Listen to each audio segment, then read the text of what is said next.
The architect and urban planner, Mexican and also Spanish. All right, Jenny, she's a Kenyan.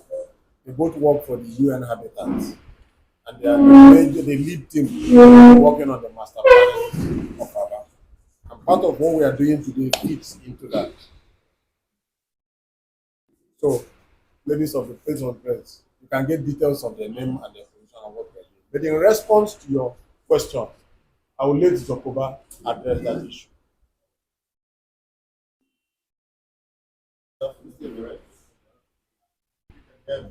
Yes.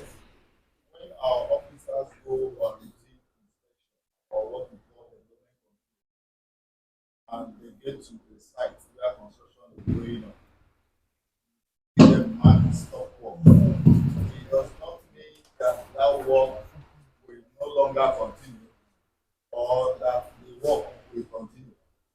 We're only asking you to stop work if you were not at that particular time able to show us your development permit. So if you were not able to show us a development permit, we ask you to stop work at the moment and give you time to be able to provide the proof of registration.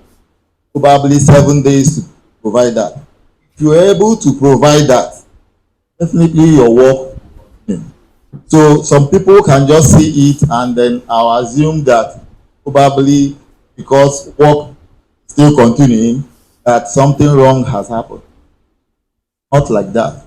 Just like my boss always stated, you can't say there is no place where there is corruption, because I'm sure that is where your mind is going to, that people must have collected money, have gone. But that stop work, it's an evidence that our staff have come there. If you see that stop work, we see where we write even the day and the time we came. So if the developer was able to come to provide proof that he has an approval, allow him to continue, or that the developer was able to come to now regularize and then provide his or her approval. Of course, we want developments to happen. We are not enemies of progress, in quote. Thank you so much. More questions. My name is Chino, so this regularization, what happens to native buildings and native compounds? Most of them don't really participate in what government does. So what happens to You can take that. Thank you, gentlemen of the press. The truth is this: there is no law exempting the native from obtaining building plan permits. But what we are trying to send to the public, the message we are trying to send to the public, is not the message of money per se. It is the message that we bring all the whole development, be it native or non-native, into our database.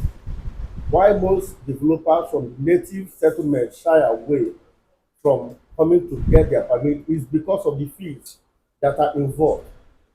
But with this moratorium now, it will assist them to get their building done, and it will be in the database. And when their building is in the database, whatever benefit that is accrued to non-native is also accrued to them.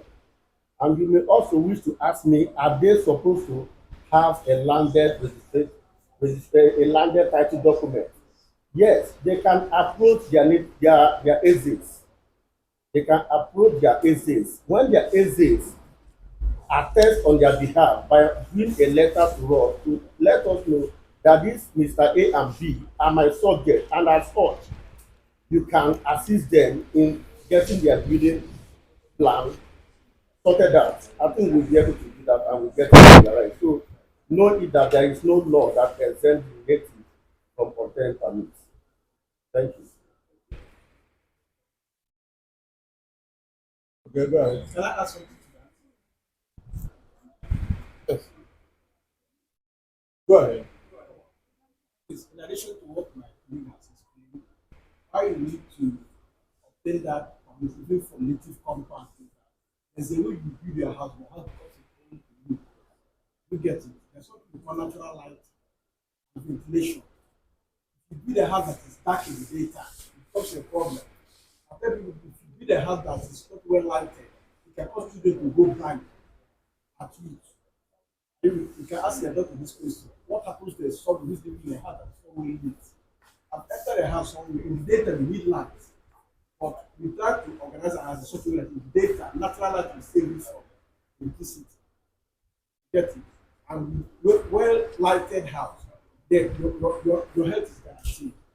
In another way, you can build a house in such a way that the ventilation is not proper. For instance, when that plan started in Europe, there was a problem. There was a lot of disease, cholera, and things like that because of the way they build the houses, over congestion. So when we come to natives to enforce building permit, so that we see that we ensure that their house is well built in order to be healthy for them. With them. Thank you very much. I'm trying to find out whether those who have asked for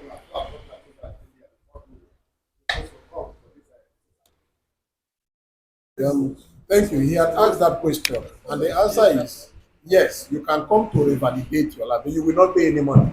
It's just revalidation. Right. My name is Ibrahim Fafi, presenting Project from Management. Please, I want to ask you this question. Sustaining this way forward, because we think looking at precedents set by previous administration, nice idea, fantastic idea, but how do we sustain this by the head administration of the government? That's number one. Number two, I know of the other state land acts and ownership. Has it been as the House of Assembly gone through this? Because some persons tomorrow I want to sue the government to court. Okay. Thank you very much, Okpa Adeopa. That is why we are doing the master plan. That is why these two persons are here. First, the master plan will be made into a law at the end of the process. And the process is clear. There will be public participation in the preparation of it. What they are currently doing now is training our consultants, our staff. When we have the first draft, we will share it with the public. We will take their responses, go back and prepare a final draft that will be made into a law. That way, it can be sustained even at the end of this administration. Master plan, the 25-year master plan, it doesn't end now. So the law will ensure that subsequent governments obey it. And if they want to change it, there is a process towards changing the master plan. They would have to go through that process, including public hearing, to be able to change it. You understand? So on sustainability, we are sure that our process is sustainable. On what you asked, second one, was that again? Yeah, I will ask for Assembly has amended. No, it is at the end of it that that amendment would happen. And that is what will now define the boundaries of the Aba metropolis based on the master plan. Yes.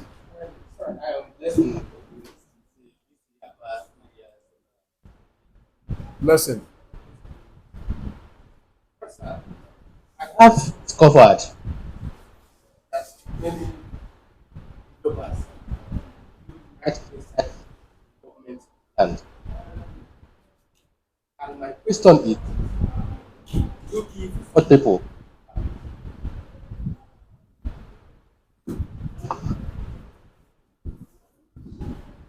Thank you very much, Lesson. Well, you said you discovered. I don't know if you're Mongo Paco, but I can assure you that anybody trying to do a development on government land will not get approval. Before now, it was possible, but now it's no longer possible. Before now, people just take government land, convert it to their own. Some of them go as far as procuring CFOs. In this administration, we even interrogate those CFOs to see how you got public land. It's not possible for anyone to get approval to develop public land as a private property. Not anymore.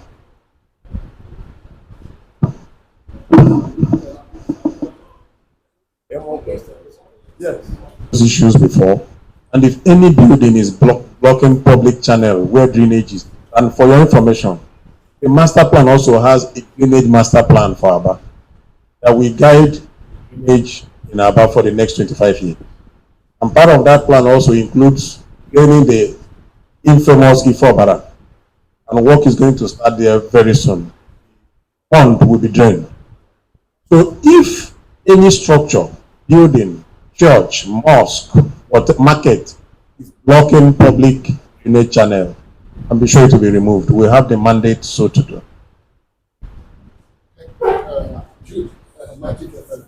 As I beyond the moratorium period given by the governor, I want to maybe you can also tell us, give us an overview of the activities you have carried out since coming on board.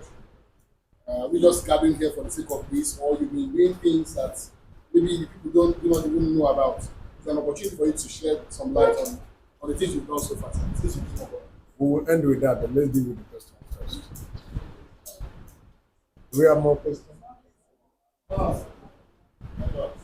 Doing preliminary work on what to do as soon as it is signed. And once it's signed, we adopted a program.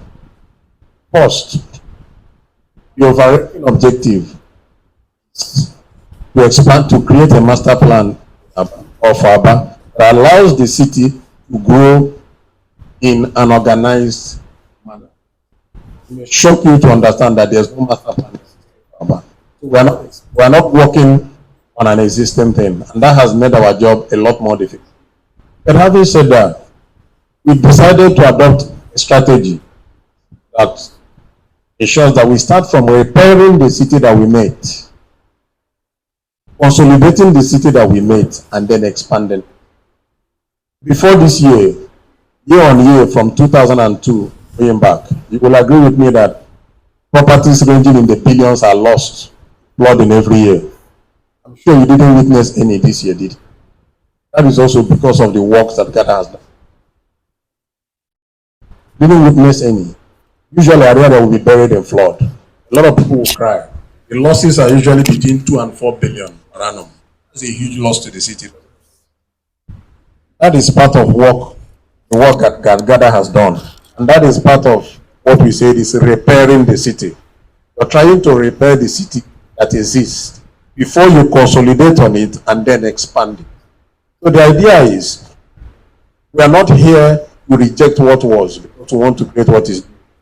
We want to repair what is existing, consolidate on it, and then expand it, so that we bring value to what is, even as part of the master planning process. It's easy to create a new city like Abuja. It is more difficult to build on an existing fabric where people are already making a living, and you're trying to repair it, to bring it back to a situation where what is existing increases in value, while what is new complements what is existing. And that has made our job all the more difficult.